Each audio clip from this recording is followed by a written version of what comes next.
The Letsema campaign seeks to renew the party's social contract with those on the ground. For more reaction, political analyst Sandile Swana joins us. Mr. Swana, thank you very much for your time this evening. Surely this should be a case of government just purely doing its job and not necessarily needing to institute or launch a new campaign. Good evening to you, Andy, and your viewers.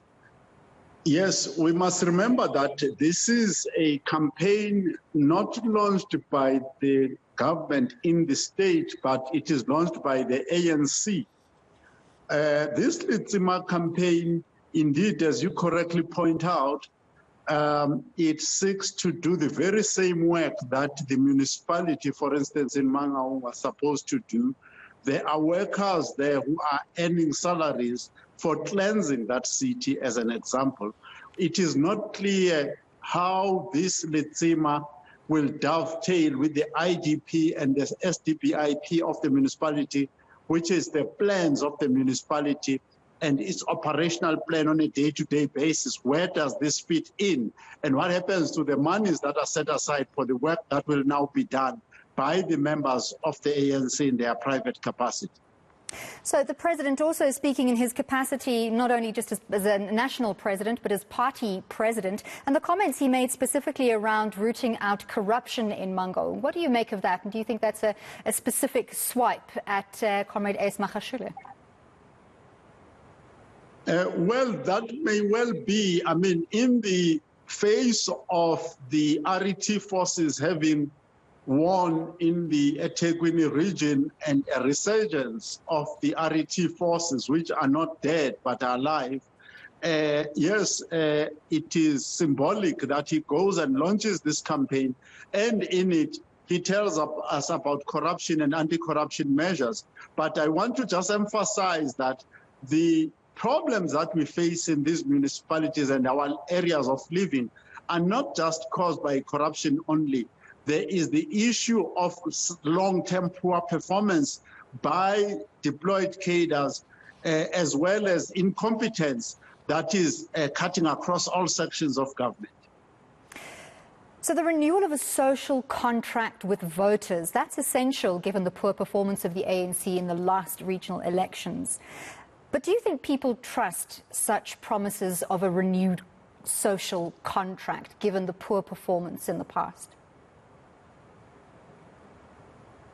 I think that we can quickly look at what has happened recently in KZN in the floods.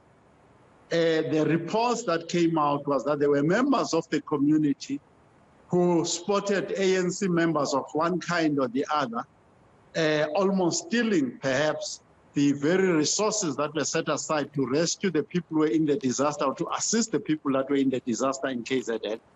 Again, we saw a situation where the premier of that province in KZN, who is an ANC leader and member, elected as premier, being accused by his own neighbors of hijacking a truck of water for his own private use in a desperate situation.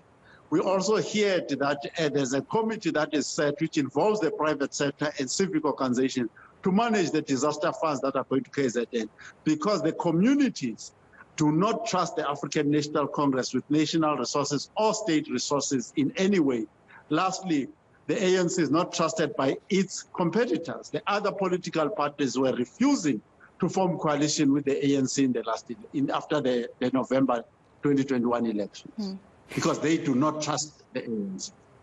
We keep talking about unity within the ANC, and that seems about as realistic as it is to spot a unicorn trotting down William Nicol Drive.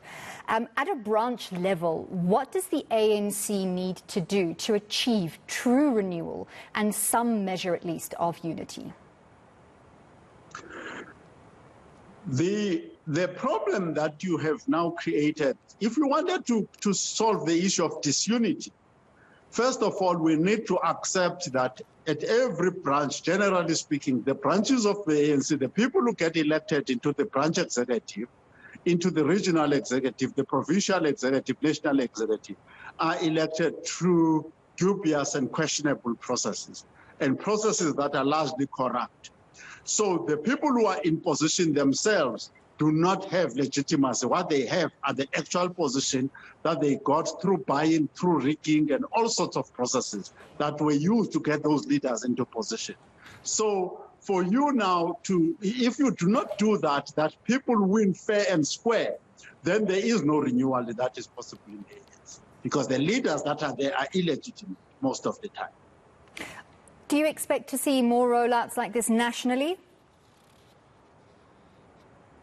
Yes, I expect. This is a political campaign to save the ANC in 2024, in the elections of 2024. Just remember that Letsema, the concept, the exact same concept was launched by Thabo Mbeki in 2002, 2 years before the, I suppose, the 2004 election or something like that. And what then happened is that by the following year, it was fizzling out. It didn't last. So the Letsema idea in every detail of having a theme for every month, every detail, it's not a new thing. The last time they did it, it actually failed. It did not work at all. The last time the ANC did it, it didn't work for them. What do you think of our level of political propaganda in South Africa? Do you think it's quite basic in that we need to perhaps upscale the kind of messaging we send to people really to truly get their buy-in?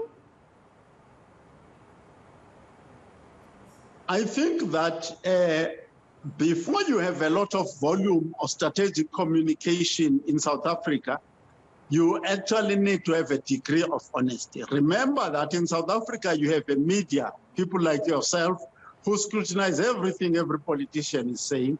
You have universities, academics, you have independent research institutes. So for you to put out propaganda that is based on inexactitudes, inaccuracies, and so on, which is what is currently happening, it's not going to work, because it will not stand up to scrutiny. You'll issue something within 30 minutes, it's discredited.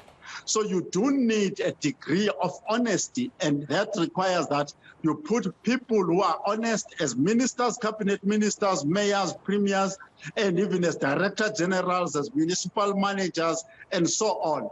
There is too much dishonesty and too many lies that are being told about the poor performance and the root causes of poor performance in South Africa today.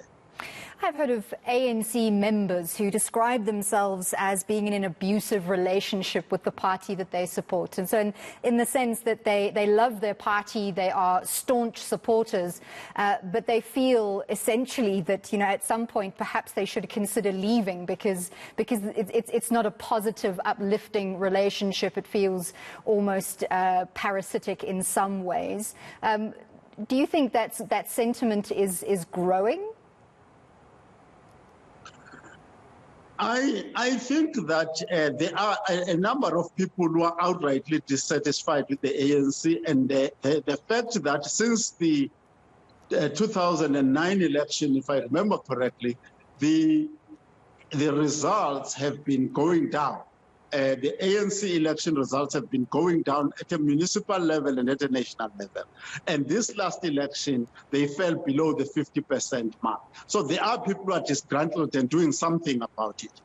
But we must not think people are irrational, because the ANC has got wide-ranging systems of selective patronage. The people know exactly what it is that they are getting from the ANC, even the ones who are complaining. There is some benefit that they are getting, although it may be the wrong benefit. For instance, some of the members of the Communist Party criticize the ANC on cash grants and all those things. They say our people need to be productive, but there is a lot who are happy to just get any type of cash grant. Therefore, they'll continue voting for the ANC, etc., etc. So anybody who's voting for the ANC, there's something that they are getting that is good for them, but it may not be good for the country as a whole. Well, thank you very much for your insights and for speaking to us. That was political analyst Sandile Swana.